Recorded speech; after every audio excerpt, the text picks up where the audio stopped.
Hi everyone, in front of me I've got Oppo A5 Pro and let me share with you how to change keyboard language on this device. So let's start with opening the app which will provide you with the keyboard. So for example, messages, notes, browser, the settings, whatever. Just have the keyboard on the screen and then enter the settings in this upper panel. Now let's tap on the languages and tap on Add Keyboard.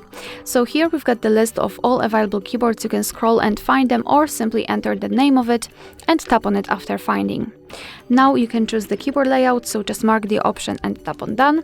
And the language has been immediately applied.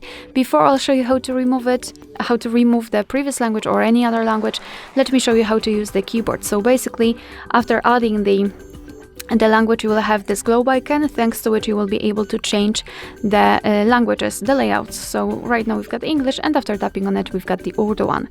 What is more, the spacebar, it's not empty anymore. Right now we've got the name of the language we're currently using. So to remove the language, simply enter the settings again, tap on the languages, and tap on this edit icon in the right upper corner. Mark the language and tap on the trash bin icon, and you've got only one language applied. Alright, so that will be all. Thank you so much for watching. Please hit the subscribe button and leave the thumbs up.